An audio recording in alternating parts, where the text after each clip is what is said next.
சாய்ராம். என் அன்பு செல்லமே, என்னுடைய அழகான தங்கமே, என்னம்மா உன்னுடைய வாழ்க்கையில் உனக்கு அதிகமாக கஷ்டங்கள் இருந்து கொண்டே இருக்கிறதா? உன்னுடைய தேவைகள் எல்லாமே எந்த ஒரு விஷயத்திலேயும் ஒரு மனதில் சந்தோஷப்படும் அளவுக்கு எதுவுமே நடக்காமல் உன்னை வாட்டி வதைக்கிறதா? எதையுமே வெளியில் சொல்ல முடியாமல் தவிக்கிறாயா? எல்லாவற்றுக்கும் பதிலை நான் சொல்கிறேன். என்னுடைய தங்கமே, கவலைப்பட வேண்டிய அவசியம் இல்லை. உன்னுடைய வாழ்க்கையில் ஒவ்வொரு கட்டத்திலேயும் உன்னை காப்பாற்றுவதற்கு ஓடோடி வருகிறேன் இந்த சாய். இப்பொழுது கூட உன்னை காப்பாற்றுவதற்குத்தான் வந்துள்ளேன். எத்தனையோ நபர்கள் உன்னுடைய வாழ்க்கையை பார்த்து, என்ன இது வாழ்க்கை, இந்த வாழ்க்கை எல்லாம் எத்தனை நாள் இப்படியே போனால் எத்தனை நாள் உன்னுடைய வாழ்க்கையில் நீ சந்தோஷமாக இருப்பாய் என்று நிறைய கேள்விகளை ஒவ்வொரு முறையும் உன்னை பார்க்கும் போதெல்லாம் கேட்கிறார்கள். முன்னாடி உன் வாழ்க்கை எப்படி இருந்துச்சு, இப்ப பரவாயில்லையா?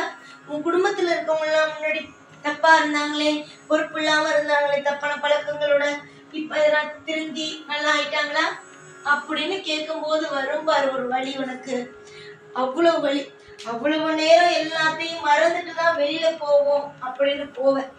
ஆனா எல்லா விஷயத்தையும் குடும்பத்துல இருக்கிற எல்லா விஷயத்தையும் மறந்துட்டு வெளியில போவோம், சந்தோஷமா இருப்போம், ஒரு விசேஷத்துக்கு போவோம்னு போகும்போது அங்கு ஒருத்தவன் வந்து நின்னுட்டு, உன் குடும்பத்துல வந்து பிரச்சனையா இருந்துச்சு, பொறுப்பு இல்லாம இருந்தா, நீ இதெல்லாம் நல்லா ஆயிடுச்சா, சரியாயிடுச்சா, இல்ல பணத்துக்குலாம் என்ன பண்றீங்க அப்படின்னு கேட்கும்போது உன்னோட மனசுல வர்ற வலி இருக்கு பாரு, அப்படி ஒரு வலி. அதுக்கு ஒரு அடி அடிச்சிருந்தா கூட வலிக்காது, அப்படி ஒரு கேள்வி கேட்கும் போது அப்படி ஒரு வலி வலிக்குது. நீ என்று சொல்லுவ, அடுத்தவெல்லாம் என்னை பார்த்து கேட்கிற மாதிரி ஆக்கிட்டு சாயி என்று. தங்கமே, உன்னுடைய வாழ்க்கையில நீ கஷ்டப்படுவேன்னு தெரிஞ்சும் நீ கஷ்டப்பட்டு இந்த கேள்வியெல்லாம் கேட்டா கஷ்டப்படுவ. நீ எப்போதுமே அடுத்தவங்க ஒரு வார்த்தை கேட்டுடக்கூடாதுங்கிறதுல அதிகமா கவனமா இருக்கு. அது எல்லாருக்கும் தெரியும். உனக்கு வந்து யாராவது ஒரு வார்த்தை சொல்லிட்டாங்க அப்படின்னா கோவமாயிடுவ, சாப்பிட மாட்ட, தூங்க மாட்ட, அழுதுட்டே இருப்ப. உன்னை கூட இருக்கிறவங்களுக்கு தெரியும். ஆனாலும் தெரிஞ்சு நீ கஷ்டப்படணும், நம்ம கேட்கிற கேள்வியால இவ கஷ்டப்படணும் அப்படின்னு கேக்குறாங்கல்ல, அவங்களுக்கெல்லாம் நிச்சயமா நீ இப்ப எப்படி தர்ம சங்கடமான ஒரு சூழ்நிலையில இருக்கியோ அதே மாதிரி தர்ம சங்கடமான ஒரு சூழ்நிலையில கண்டிப்பா அவங்க இருக்க வைப்ப. புரிஞ்சுதா?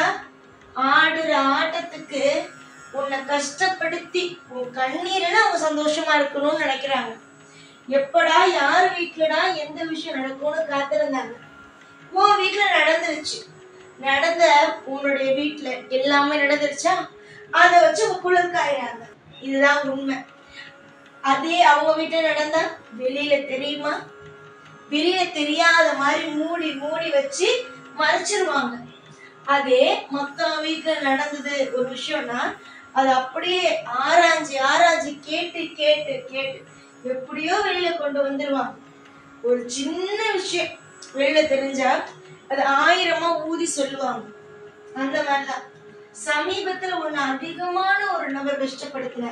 இப்படிதான் இந்த கேள்வியெல்லாம் கேட்டு, என்ன நல்லா இருக்கியா, உன் குடும்பத்துல இருக்கவங்கள அப்படி பொறுப்பாயிட்டாங்களா, முன்னாடி கஷ்டமா இருந்தியே இப்ப எப்படி காசுக்கெல்லாம் கஷ்டப்படாம இருக்கிய அப்படின்னு கேட்கறதுலயும் ஒரு தோரணை இருக்கு. அவருடைய தோரணையோ வித்தியாசமான தோரணை, தான் என்ற அகந்தையோடு இருக்கும் தோரணை. அந்த தோரணையோடு பேசிய நபர் உன்னுடைய வாழ்க்கையில் கேள்விகளை மட்டுமல்ல நிறைய விஷயத்தில் கஷ்டப்படுத்தி இருக்கிறார். அந்த நபருக்கு அடி, பயங்கரமான அடியை கொடுக்கணுமா வேணாமா? கொடுக்கணும்ல. கொடுக்க வேண்டிய நேரமும் வந்து விட்டது. யாரெல்லாம் நல்ல பிள்ளைகளுக்கு கஷ்டத்தை கொடுக்கிறார்களோ, நல்ல பிள்ளைகளுக்கு கண்ணீரை சிந்த வைக்கிறார்களோ, எல்லா விஷயத்திலேயும் மனபாரத்தை கொடுக்கிறார்களோ, மீள முடியாத ஒரு துன்பத்தை கொடுக்கிறார்களோ, அவர்களுக்கு எல்லாருக்குமே சரிதான். அவர்கள் எல்லாருக்குமே நிச்சயமாக சத்தியமாக வாழ்க்கையில் கஷ்டங்கள் வரும்.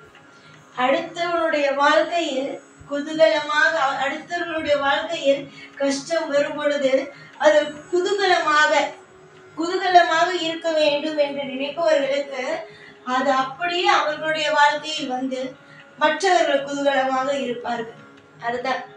போதும் தங்கமே, அழுதது, கஷ்டப்பட்டது, ஐயோ என்னை இவன் இப்படி நினைச்சிருவானோ, அப்படி நினைச்சிருவானோ, இவன் என்னை இப்படி நினைச்சிட்டானே, நான் நல்லா இருக்கணும்னு நினைச்சனே, ஆனா ஏன் இவங்க எல்லாம் தெய்வம் எல்லாம் சேர்ந்து மத்தவங்களுடைய காலில் போய் உள்ள வச்சுக்கிற மாதிரி, மத்தவங்க கேள்வி கேட்கிற மாதிரி ஏன் பண்ணுச்சு அப்படின்னு நீ நினைக்கிற பத்தியா? இது எல்லாத்துக்கும் கூடிய சீக்கிரமா பதில் கிடைக்கும். யாரெல்லாம் உன்னை கஷ்டப்படுத்தினாங்களோ, யாரெல்லாம் உன்னை கண்ணீரை சிந்த வச்சாங்களோ, உன்னுடைய மனசை புரிஞ்சுக்காம உன்னை நித்தம் அழ வச்சாங்களோ, அவங்க எல்லாருக்கும் சீக்கிரமா அடிக்கு மேல அடி விழத்தான் போகுது. நீயே பாரு, நீயே பொறுமையா பார்த்துட்டே இரு, எவ்வளவு பெரிய மாற்றம்லாம் வருதுன்னு. எதிர்பார்த்த சில விஷயங்கள் நடக்கவில்லை என்று நினைக்கிறாய், நடக்கும், கூடிய விரைவாக நடக்கும். நிறைய துன்பங்களோடு வாழ்ந்தாய், நிறைய கஷ்டங்களோடு இருக்கிறாய். ஆனால் அது எல்லாமே ஒரு நிமிஷத்துல, ஒரு நொடியில எல்லாமே கஷ்டமெல்லாம் போய் இஷ்டமான வாழ்க்கை அப்படின்னு ஒண்ணு வரும். புரிஞ்சுதாம்மா? உன்னுடைய தேவைகள், உன்னுடைய அனைத்து விதமான சந்தோஷங்கள், அனைத்து விதமான அற்புதங்கள் எல்லாமே உனக்கு படிப்படியாக கிடைக்கும். எந்த ஒரு நிமிஷத்திலேயும் எதையும் பற்றி யோசிக்காதே. காலம் முழுக்க உன்னுடைய வாழ்க்கையில் ஏற்றங்கள் இருக்கும். அளவுக்கு மீறி, உன்னுடைய வயதுக்கு மீறியும் அளவுக்கு மீறியும் கஷ்டப்பட்டு விட்டாய். எந்த தெய்வமும் உதவி செய்யவில்லை என்ற ஒரு மனநிலைமைக்கு வந்தார். ஆனால் உன்னை சுற்றி என்னென்ன தெய்வம் இருக்கிறது தெரியுமா? நான், சாயாகிய நான், சிவன், பெருமாள், முருகன் என்று காளி தேவி, வாராகி, லட்சுமி, சரஸ்வதி என்ற அனைத்து தெய்வமும், பிள்ளையார் அனைத்து தெய்வமும், எல்லா தெய்வமும், குலதெய்வம், கருப்பசாமி, எல்லாருமே, ஐயனார் எல்லாருமே உன்னோடுதான் இருக்கிறார்கள். தெய்வமாக இருக்கும் அனைவரும் உன்னோடுதான் இருக்கிறார்கள். நீ கஷ்டப்பட்டாய், அது எதற்காக? உன் கர்மவினையை கழிப்பதற்காக மட்டுமே.